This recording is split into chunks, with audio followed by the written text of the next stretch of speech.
I think for me, it was my brother. My brother, he's 11 months older than me, Irish twins. But I would give him advice on things because I was a Christian before he was a Christian. I was a pastor before he was a pastor. So even though he's older, I was a little bit farther down the road in some areas. And so I'd give him advice and give him the same advice. And he just wouldn't listen to it. And then he'd come home and be like, hey, you never believe Pastor Dino told me this. And it's just changed my life. Yeah. And I'm like, you probably feel this as a parent. I'm not one yet. Thank God. We're having a good time. Not yet. But I know that there would be times where my parents would tell me I should do something growing up. And of course I wouldn't listen to them. They're my parents. So I think that they don't know anything. Yeah. And then I hear the same advice from someone else and I start doing it and I tell them about it. Like, oh, this person told me I should do this and looked how it's worked out for me. And they would get so frustrated because they're like, we've been trying to tell you this for years now and you haven't listened to us. Now this other person can say it and it actually carries weight with you. And I think that's what we want the conversation to be today. Yeah. Kind of our topic or maybe our title for today is what your boss wants to say to you but hasn't yet. I've been waiting for this conversation. This is a good one. And we're hoping this will be a 2-part conversation. So today's what's your boss want to say to you but hasn't yet. And our next one will be what does your employee want to say to you but hasn't yet as well. I like that. So we'll see if that one comes out as well. I like that. When I think back even to, I've been in leadership now for 25 years. And when I think back to some of the most formative things in my life that's made me who I am today, both as a leader, a father, a husband, a friend, they were hard conversations that people had the courage to say to me. Mm-hmm. Bosses, I think of Lance LePlaw. He was one of my first bosses, actually Mark Cleary. And Mark said some things to me that were hard to hear, but they made me better. And I knew it came from a place that he loved me. And I'm thankful that I've had leaders like that. Mark, Lance LePlaw, Mike Heyman, Dino Rizzo, people, Bobby Bogard, people that have, they had the courage in those moments to say things that helped me.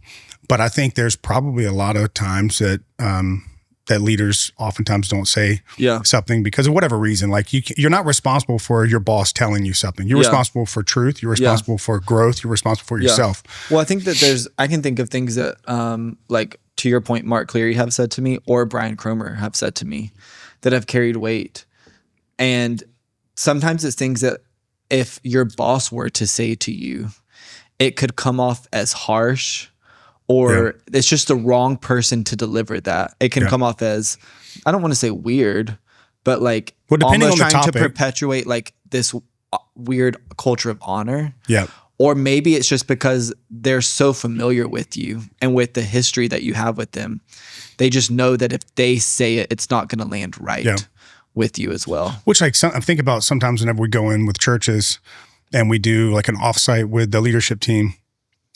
I think that's one of the things that we love to do is that we'll have conversations like pre-work with the senior pastor or the founder or CEO or the nonprofit founder. We'll have a conversation with them and we're trying to mine out of them where are the pain points, where are the needs on your team, where is it broken on your team? And then ultimately it's like, if you could say anything to this team or to this individual, what would you say? Yeah. And we try to come and carry a little weight and say those things. We have fresh eyes and no emotional attachment to anything. So we can come in and say those things. So, and I think they're helpful. And then we get to leave. And they have to clean up the mess. So yeah. Cool. Well, let's talk about it, man. Let's do it. We have kind of 5 things that we want to talk about today. Hopefully they're helpful to people today. And hopefully the bosses in the room can resonate with these as well. Bosses, all and the leaders. bosses are going to be saying amen. Sending this to their teams. First one is... Should we invoice those bosses? Maybe so. Maybe so.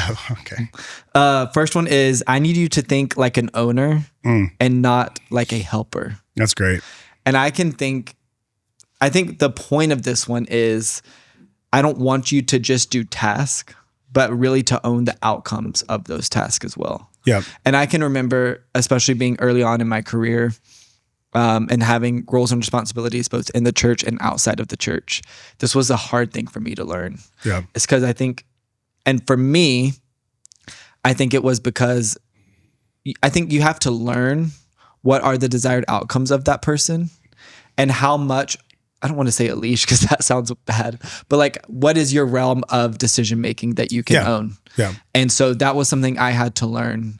And I think what most bosses want is they want you to have some kind of realm of decision making where you're not having to come to them with every single detail. Yeah.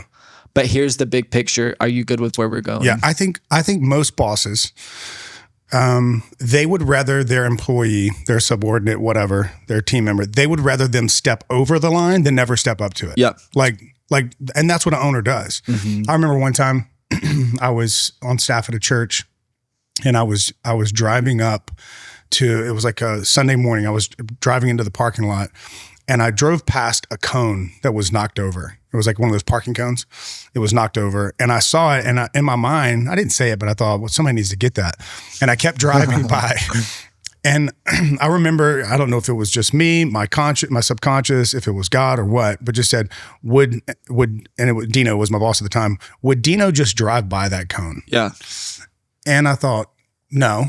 And then I felt like the next question was, if you were the founder of this church, would you drive by that cone? And I was like, no. And then I felt like then it was God. God was like, why don't you start acting like you're the founder of this church? Yeah. And it was like a shift for me. I was probably maybe 24 years old, and I turned around, went and picked up the cone. And that was a small kind of lesson, like an object lesson for me, but it started to train my mind to think like the owner, like the founder, not that you own a church, but like a founder or an owner mentality. And I began to see every little thing like that. Like, what would they want done in this situation? Yeah. I don't need to go ask, do you want this done? Like, if I don't need to do it, they're going to let me know. Yeah. But my responsibility is to put on that founder or owner hat and treat every single thing like that. And I promise you, whenever you do that, there's always space for that type of person in an organization. Yeah. Because most people think like technicians or employees or staff, they don't think like the founder or have that type of mentality. And I think once you do it, you're irreplaceable. Yeah. Like that's the best person to have on your team. Yeah. I can think of, there's a time that we were setting up for an event, and you've got to set up, because we're portable, there's all the signage you've got to set up, a lot of like space and environmental things to have to think through. And during the setup process for this, there was a team member who, it was like every 2 minutes was coming up, tapping on the shoulder. Those are the worst. Hey, where do you want this sign? And then you tell them. Hey, where do you want this sign? And then you tell them. Hey, where do you want this sign? Hey, how do you want these cards this way? Do you want them to be fanned out, or do you want them to be stacked? How do you want the pins to be laid out? And it was like, I don't really care about this level of detail. I just care that like the pins are laid out, that the signage is clear for people and it looks excellent and represents who we are. Yeah. And so I think that's some of the level of, obviously you have to learn your leader, but knowing that they already have a whole body of decisions that they're responsible for. Yeah. So then when you're asking them to make every decision for you as well, they're essentially doing your job. Yeah. So how can I think through what is the end goal of what needs to happen here? How can I take this off of their plate? And I might get it wrong, but it's okay. I know that was something for me I had to really fight through, was being a 1 on the Enneagram, being a perfectionist. Yeah. As in our early days of working with each other, it was easy for me to want and need to come to you with every detail to make sure that I was doing it right. And I had to your point, fight past, you know what, I'm not going to get everything done right. But what Jason would rather have in this situation is for it to be taken off of his plate, to be done 80% of the way that he would do it. We can debrief the 20% that wasn't done the right way. But if I can get it 80% of the way there and take it off of his plate, he's going to prefer that more than me getting it 100% accurate and having to bug him at every step along the way to get there. Like, why do we pay you? Exactly. Do you remember that story? I'd just taken over this position, or just stepped into this role at this organization, and we were doing live production stuff, right? For the church people, we were doing a service, right? But I just stepped into this role. I was probably 6 months in. I was the executive, and then we hired this guy. He was actually a friend of mine. We hired this guy, put him in the director role for live production. And so anyway, it's during one of the services. the guest speaker is on the stage and they're speaking, I'm sitting on the front row, and like 5 seats down is this new director of production. And he's got his little headset on. He's like floor directing and everything. Well, the guest speaker's mic started glitching out. I don't know if it was rubbing their face or what, but it was cutting in and out. It was becoming a major distraction. And so I just looked down at that new director, and he had like red splotches on his neck. His face was red. He was panicking. He's sweating, tweaking. man. He's sweating. He's literally like 1 week into the role. And so he gets up and he comes over to me. He goes, Pastor Jason, what do you want me to do? And so I looked at him and I said, well, what do you think you should do? And he goes, I don't know. What do you think I should do? And I was like, well, what would a great production director do? And he goes and he sits down and he's squirming in his seat. The mic's still going crazy. And I'm just sitting there, just like wondering, how's he going to solve this problem? And so he texts me, he goes, Pastor, he was like, what do you think I should do? And I said, well, what do you think a great production director would do in a situation like this? He texts me, he goes, a great production director would ask his executive pastor what he should do in this situation. And I said, no, I think you know what to do. Yeah. Go be great. And so he made a decision, pivoted, blah, blah, blah, whatever. And the way he did it wasn't necessarily the way that I would have done it, but I let it ride and let him be in his role. And the next day we had an oversight meeting, managerial meeting. And so I processed with him. I was like, hey, scale from 1 to 10, remove the 7. 7's a neutral number. 1, dumpster fire, you didn't solve the problem well, or 10, you crushed it. How do you think you did? Yeah. And in my mind, I already had like, as a person that is a leader, I already had in my mind maybe 1 or 2 things that I'd give him some feedback on. But he says it was a 6. And I said, okay, great. What cost you the 4 points? Then he told me, and I just affirmed what he already knew. And then I gave him 1 piece of feedback and I said, now just go be great. Yeah. And from then on, he was empowered to think like an owner or to think like a founder. But I think a lot of times, maybe people, I know this is probably me, a lot of times when you're new in a role, you just don't know, like you said, what's my decision-making power. But what I would just encourage people to do is like, do the very best that you can do and just think, what would this person do in this situation? Yeah. And just go and do it. Just again, step over the line instead of never stepping up to it, and just step into it and you'll grow through it. We say equip to the dip. If you make a wrong decision, hopefully your manager or your boss or your founder or your leader is going to equip you through a bad decision. And that's actually how you get better and you learn. Are you an executive leader looking to level up? Or are you leading a team that could use a crash course into effective leadership? Our Leadership Masterclass teaches 7 essential leadership skills that you can implement immediately with your team.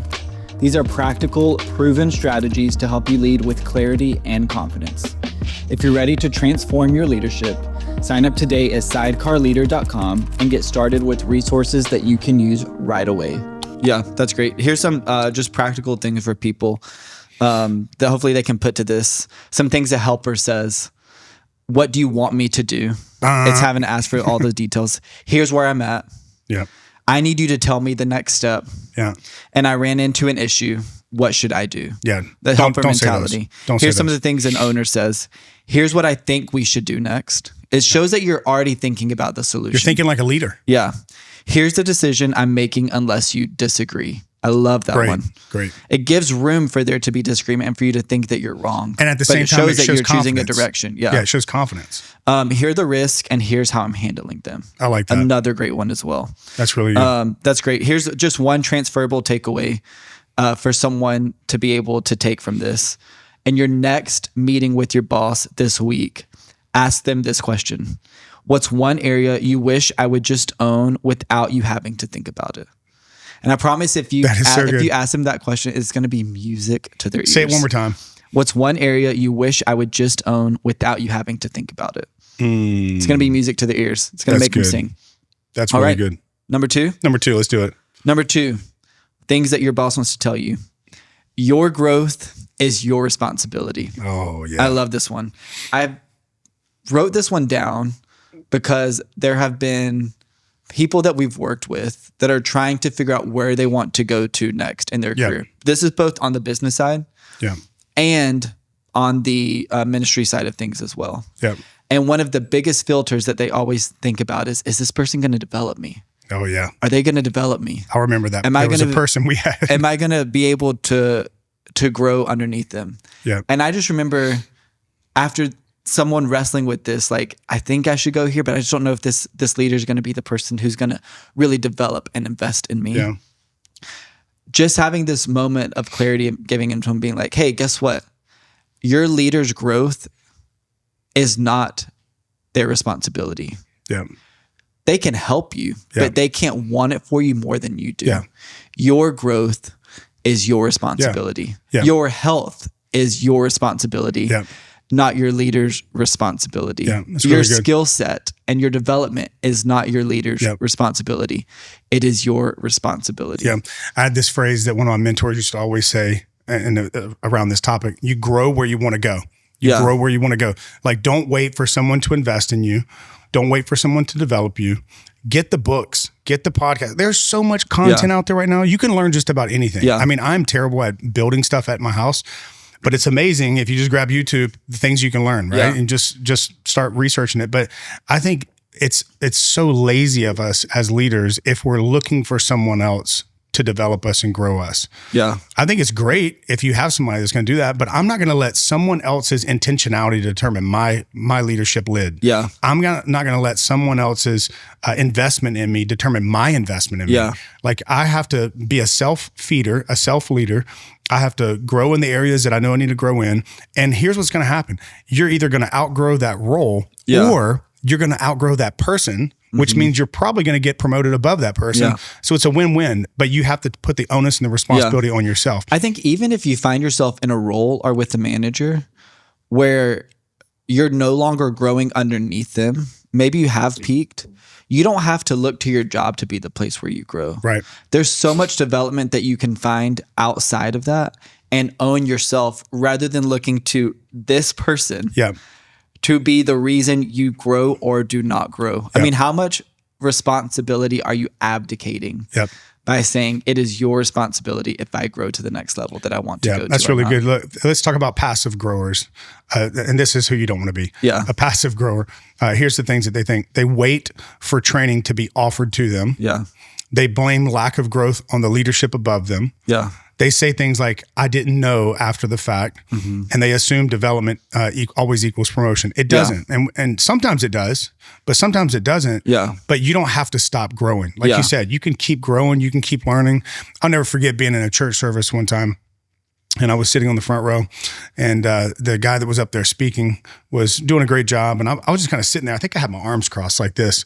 And I looked down, a few seats down from me, and it was the guy that's speaking. It was his father-in-law, who was like in his 70s. And the guy's been in ministry for 50 years. And he's sitting there with a notepad, those old what is it called? Composition board. And he's got it open, and it's like chicken scratch, but he is just tearing those pages up, taking notes, leaning in. And I looked at him, and I looked at me sitting here. I'm like, that's the posture of a person that wants to continue to grow. He's in his 70s and he's still pursuing this. He's still hungry to grow.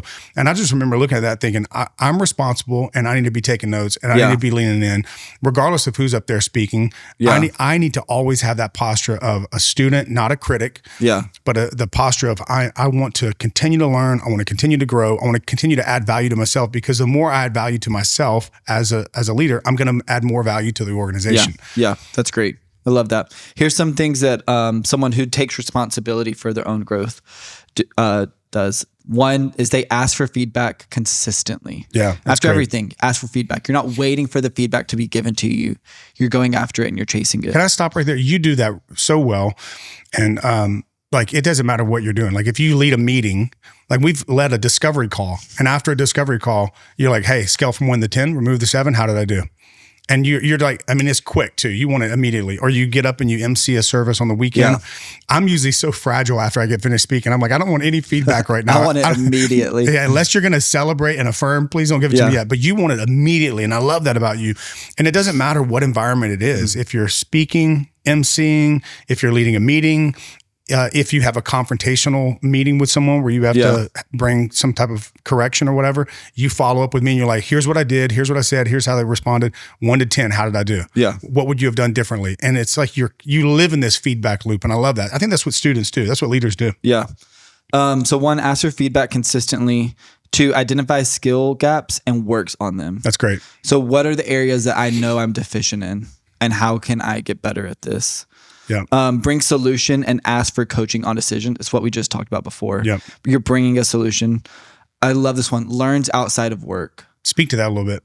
I mean, I just think that, again, it's to the point that I was saying earlier. Why would I confine my lid to the organization that I work at? Yeah. It's great. When there are learnings that I can take there, but I can learn from anyone. Yeah, it's great. There's so many people outside of what I do at work that I want to learn from. Yeah. I love our podcast with Beth Cunningham. She says that she's always thinking of every place that she goes into, there's something I can add value to, and there's something I can learn. Yeah, it's great. Whether it's an executive meeting at Church of the Highlands or whether she's at the baker at Publix. Yeah, it's there's great. always someone that you can learn from. So why would I confine it to work? I think something practical that I learned years ago from Pastor Chris Hodges was, he said this: in every role in the organization he was leading, he said, you could go up to any of them and ask them, who are 3 people outside of our organization that do what you do, but are doing it better, that you're learning from. Yeah, it's a great And principle. you should always have 3 people that do what you do in your field, in your industry, in your type of role, and you're learning from them directly or indirectly. Yeah. There's always more that you can learn. And I think when you start to learn from someone outside of your organization, you're able to bring that back and add more value to your organization. I mean, you did it the other day. You set up a creative meeting with a great church in Chicago that's crushing creativity. And the whole purpose was, we want to learn from this person and learn what they're doing well so that we can add that value back to Sidecar. Yeah. I think that's what great leaders do. Yeah, that's good. Here at Sidecar Leader, we don't just develop content that we hope adds value to you. Our bread and butter is really our coaching. If you're feeling stuck as a leader, whether you're navigating growth, strategic planning, staffing decisions, or tackling your toughest priorities, our one-on-one coaching sessions are here to guide you. Together, we'll identify the strategies and steps that will take your leadership to the next level. It's time to invest in your growth because your vision and your team deserve it. If you're ready to get started, you can visit sidecarleader.com/coaching. We can't wait to work alongside of you. And then the last one, which I think this is something I've had to learn as well, is apply what you learn immediately. Yeah, that's good. I think it's so easy to get feedback and then nothing happens, or to read the book. Yeah. And then you put it back on the shelf and it doesn't change anything. But just to think, what's one thing that I can implement now from this? I love that. Yeah. I feel like I'm just telling some stories about you, but I've watched you grow so much over the years. This is because I just started off so low. Yes.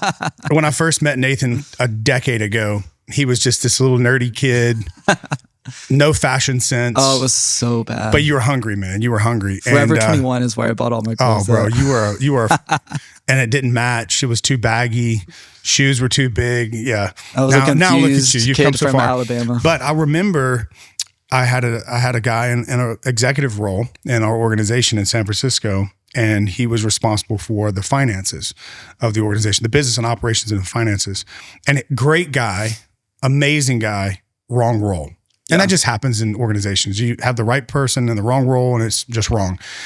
And so I ended up having to transition that guy out of that role.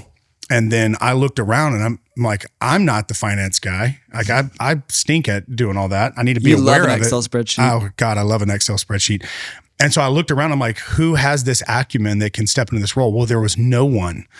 And then I see this nerdy kid, Nathan, and I remember meeting with you and I was like, hey, do you have any background in finance? You're like, nope. And I was like, do you know anything about business and operations? Nope. And I was like, all right, great. Here's a role for you. And I put you in that role really because I saw potential in you and I was very desperate. And you were probably not equipped at all for that role. But I remember one of the first times I met with you after you stepped in that role, I think we were at a coffee shop and your backpack opened, which it's always open. And I've already told you about that. He walks around everywhere with his backpack People used wide to open. stop me in San Francisco and tell me my backpack was open. And so your All the backpack time. leaned over and like some books fell out. I don't remember what it was. It was like Financial Intelligence 2.0 or like, Probably Money Finance for for Dummies. Dummies. Yeah. And I remember leaving that meeting and saying, I can work with that. That's what I want to see. That I love that. And so you've always kind of had that posture. You didn't know what you were doing, but now I think about the value that you add to our church, but also to Sidecar and to the many other things you're doing. You weren't the contribution you're making today, you were not making 10 years ago. Right. You've grown into that, but it wasn't because I was developing you. Now, hopefully I was developing you some and giving you feedback, but you were hungry for it, man. Yeah. You were continuing to ask me questions, and the questions that you were asking me were not to solve your problems, but they were to help you grow in your areas of leadership. I don't feel like you were ever like, how do I fix this problem? How do I solve this? But some of the things you talked about, you always were bringing like, here's 2 or 3 things. Here's what I would do in this situation. And most of the time it was the right call. And if it wasn't, I would just let you know. Yeah. Yeah. That's great. Well, that leads us really well into the next one. I want you to bring me clarity and not complexity. That's what your boss wants to say to you. Yeah. Here's what your boss, maybe another way to say this, bring me solutions, not problems. And it's so interesting. I think what all these have to do is just this idea of ownership of yourself, of your development, ownership of the organization, and ownership of what's gone wrong within your space as well. Yeah. I think it's so easy, again, to what we talk about, the path of least resistance is to say, here's a problem. Can you solve it for me? I can think of, it's funny you mentioned the finance piece. There was a month last year that I remember just kind of looking at our expenses and we were over budget. And what's really easy for me to come to you and do is say, hey, Jason, November, we are this amount over our budget. How do you want to solve that? What do you want to do? Yeah. What do you want to cut back? And what I learned from you is not to do that, but to rather say, hey, this month we are over budget. Here's a few ways that I think that we could fix our budget and cut some things over the next few months to get back on track.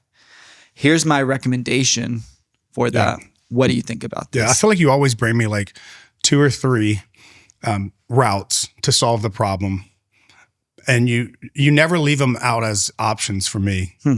You go, here's the 3 different areas, and I've thought through this. Here's the area that I think we should go, and let me explain why. Yeah. And you break down the why, and then I ask questions around it, and then typically I go, yeah, it sounds pretty thought through. Yeah. Great. And I walk out of that meeting not feeling like there's a claw, and specifically with finances, like there's a claw in my mind, but I feel like the problem has been solved. Yeah. And I didn't have to solve it. Like you solve the problem. Yeah. And I'm telling you, if you have problem solvers on your team, or if you're a problem solver on a team, there's always going to be a space for you. Yeah. Like leaders love problem solvers. Yeah. They hate, and here's what, let me say this. Oh God, this is a pet peeve of mine. Leaders love problem solvers, but they don't love problem solvers that magnify the problem after they solved it to prop them up as a better leader than what they actually are. Yeah. Like just solve the problem. I think even one of the things I love about your leadership, and it's been such a blessing, like, and I keep talking about you, like there's a lot of people talk about you behind your back and say things like this. I wish I had a Nathan. I wish I had a Nathan, which is a great compliment. But I think one of the things that I love about you is oftentimes you'll solve problems that you don't even let me know that you solved it. And I find out some other way, and I'm like, oh, that's amazing. And it never crossed my mind. The problem, the pain that comes with the problem, the burden, taking up mental real estate, I never even knew about it because you were busy solving it, and you didn't feel like you had to come and bring it to me at all. Yeah. Like that's one of the, it's not, I don't want to say it's a luxury, but it's one of the best things that I think that you do. I don't need to know about every single problem. Yeah. When I have somebody that's working behind the scenes on it, it brings so much peace of mind, and it saves mental real estate so that I can focus as the founder on the things that I need to be focused on. Well, I remember, I think it was Craig Rochelle who talked about this, is in your role in your organization, how can you be high capacity and low maintenance? That's great. Great phrase. I can be a high capacity contributor to my team, to my leader, to the organization, but be low maintenance. And I think that proactive problem solving is the thing that allows you to be able to do that. Yeah. And I'm so thankful for the college that I went through, Highlands College, because so many of the leadership principles I think set me up for success, both in ministry and in business, even though it's not a business school at all. The leadership mentality and ownership behind it, I think instilled a lot into me with that. Yeah. Really and I think what I've also learned is I think it's easy to think that as you rise in leadership, things get easier. Yeah. Which is such a myth. As you rise in leadership, what happens is you just get bigger problems to solve. Yeah. And so if you can't solve the small problems around you, your boss probably isn't going to trust you with the next level of problems either. Yeah. So how can you demonstrate that you're able to solve the problems within your realm without having to bring it to them? Yeah, it's great. Is your team ready to thrive? Do they have the resources and clarity that they need to succeed? In our team coaching sessions, we provide the tools and principles needed to drive health and growth, and most importantly, clarity in your organization. We believe that clarity brings the confidence to lead effectively. So many times we're too close to the problems to see them correctly, and through coaching, we're able to bring objectivity and no emotional attachment to help you see your organization clearly. Together, we'll develop a strategic path that empowers your team to implement best practices and take on new challenges with confidence. Let's unlock your team's potential. Want to learn more? Head over to sidecarleader.com/coaching and let's talk about your goals and how we can help you accomplish them. I think, I think it's Matthew 25, it talks about to the person who's been faithful with a little, they'll be given much. I think in leadership, like we can read that and just think about possessions or blessings, and that's true of that, but it's also true in leadership of problems. Yeah. When you've been faithful in little problems, you'll be able to steward bigger problems. Yeah. And I think, and you have to grow into that. Like, thank God you're not just thrust into a executive role when you don't have any leadership chops at all. But I think right now there's probably people that are listening to this that maybe you're down a few rungs or layers in the organization and you feel like but you have this healthy ambition or desire to be in a greater leadership role where you're making big decisions. You just need to know that right now is training ground with all these small little things. If you can 100%. think like a founder from the top, but at the bottom and solve these problems as you're faithful with these problems, invaluable. You're going to be invited into upper layers of leadership where the problems are going to get bigger. Yeah. But you're training right now. You're being prepared for what's prepared for you to step into that role so you can solve bigger problems. Yeah. I love this statement that you put down right here.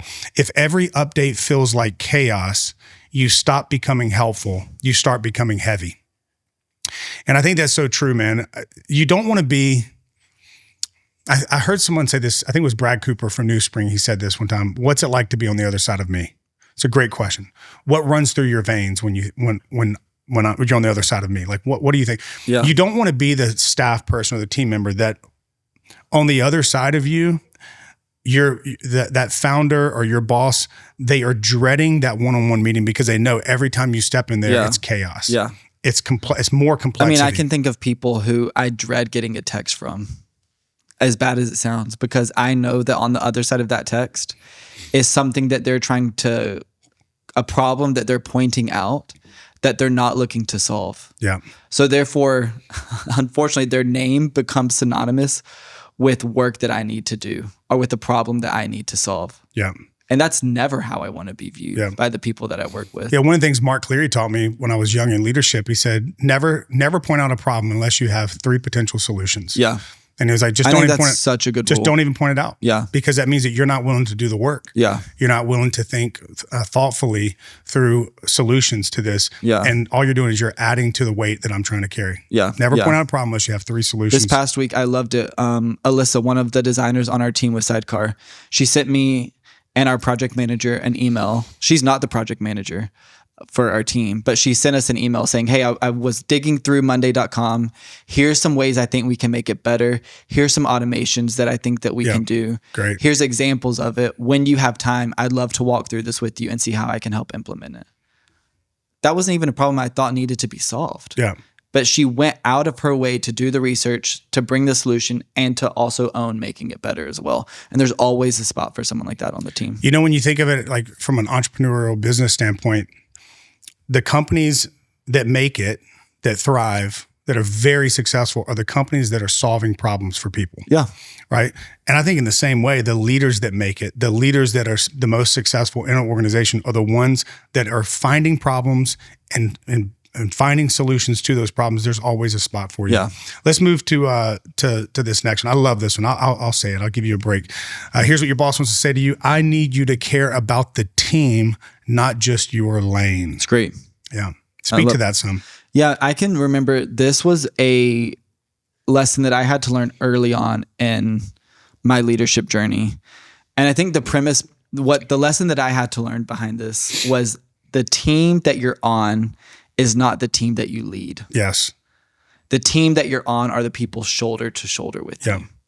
Yeah. So break that down. Like if you have 4 executives, lead pastor, 4 executives, and those executives own a certain area, executive over ministries, executive over, programming, whatever. So here's how it played out for me. This was my first time being on an executive team. I was over our operations and next steps for the church. And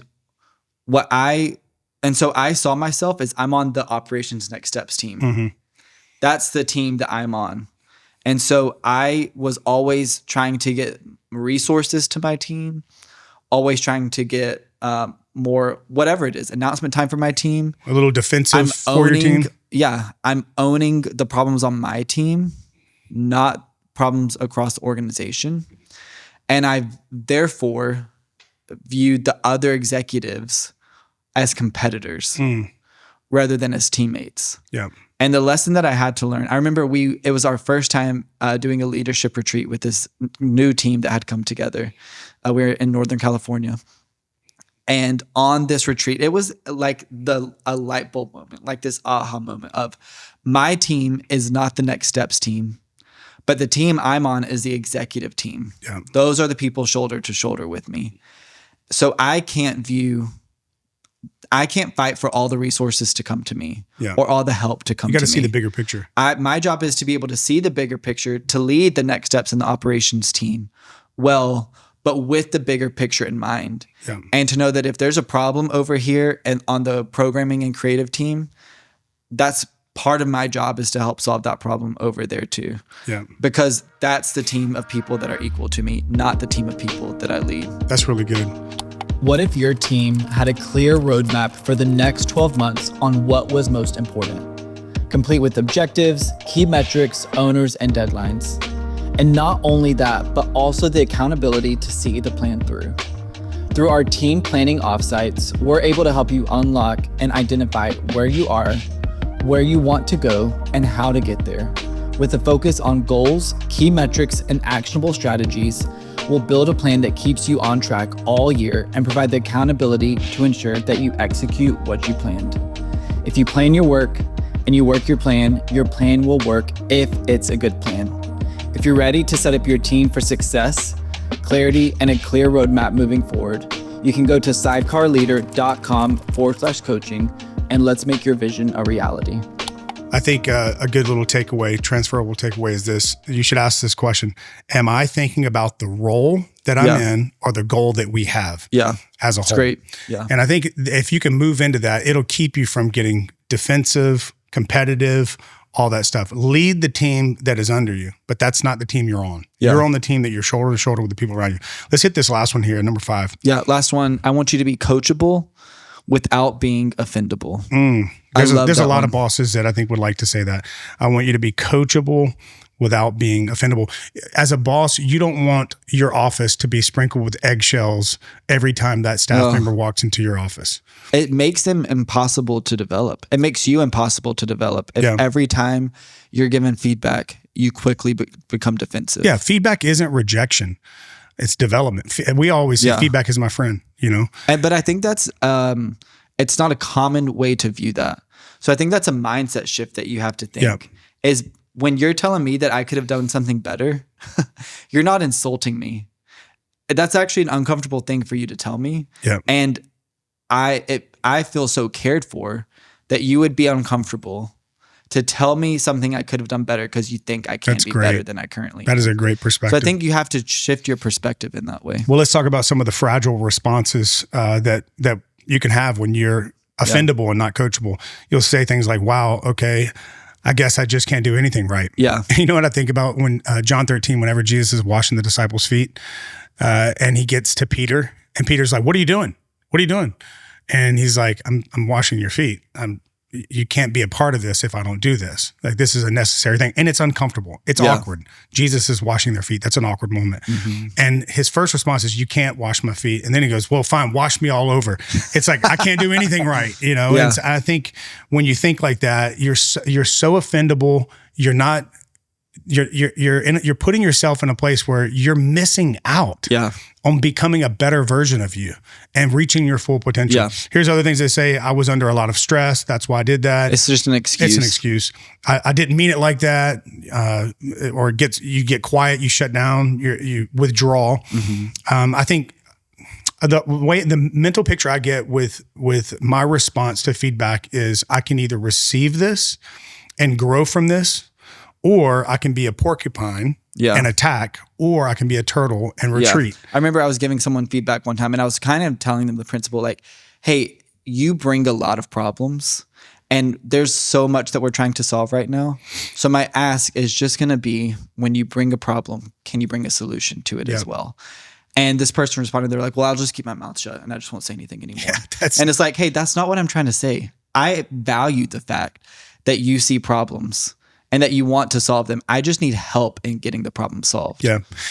Or they send a text later and it's passive aggressive. Yeah. It's like, sorry, I'm such a terrible employee. Yeah. And it's just like, no, that's not what we're saying here. Yeah. I think when you do that, your boss is now having to play two parts, coach, and they're having to be counselor to your feelings as well. Yeah. Yeah. You don't want to be that.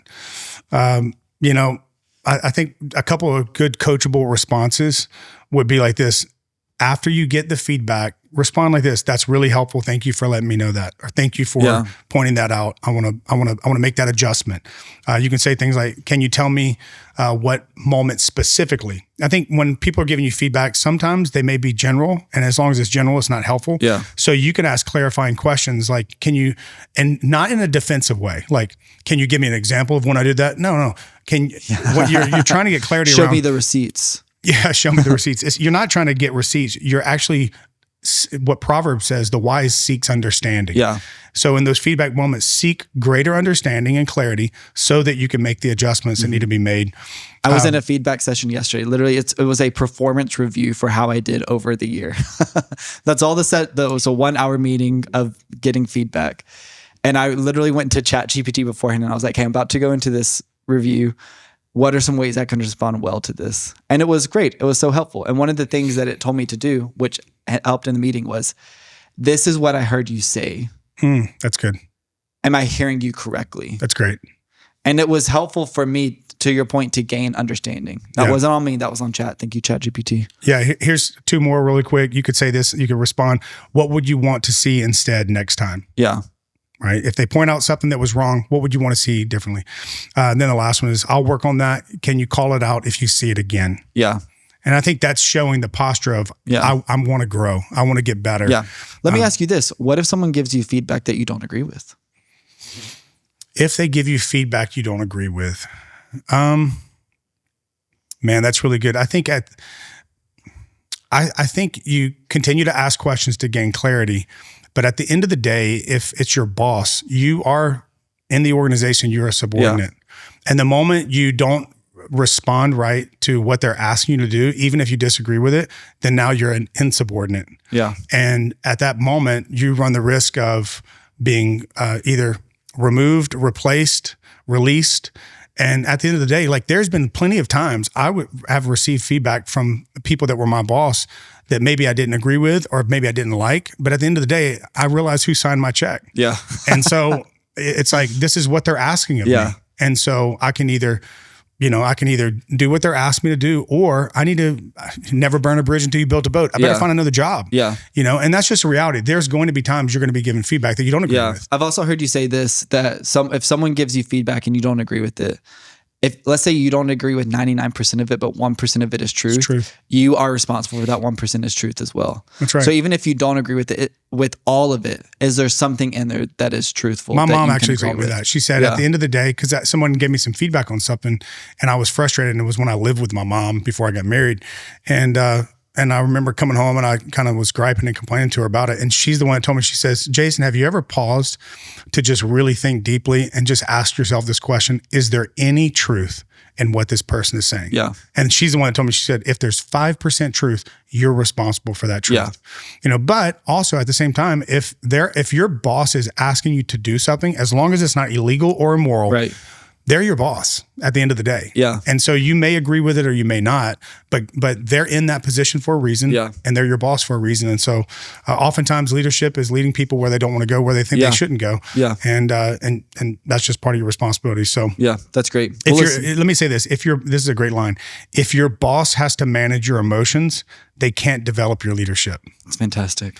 Your boss is not responsible for your emotions and your emotional maturity. You are. At the end of the day, you're responsible for your emotional intelligence and for being able to manage your own emotions. Feelings aren't bad, but here's what I can tell you. Feelings are great indicators, but they're terrible drivers. They're terrible leaders.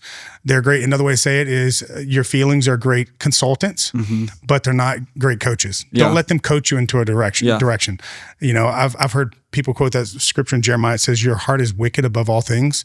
I also believe that God can give you a fresh new heart, but I think part of that scripture is that our heart is the seat of our emotions, and our emotions can tell us certain things that just aren't true. Yeah. Oftentimes your emotions can be some of the biggest liars, and you begin to buy into those lies, and you let your emotions lead you, and they're going to lead you down a path that's not going to be a good path. But at the end of the day, you're responsible to lead your own emotions, to manage your emotions. It's not your boss's responsibility. Yeah. I've heard someone say, keep a soft heart, but thick skin. And I think that is so true when it comes to leadership and to getting feedback is how do I have thick skin so that I'm not offended by this, but I can actually receive it for the helpful information. I have one final thing that your boss wants to tell you. Let's hear it. You're doing better than you think you are.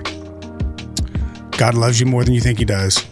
And it's less about you than you think it is. It's great. I think it's so easy to feel like we are at the center of it. Yeah. And that's oftentimes not true. Good conversation. Great. Hopefully this is helpful to some people. I feel like if people can take this and apply it, they're going to see such favor with the people that are in leadership over them and hopefully be able to grow in whatever role they're in as well. Yeah, it's great.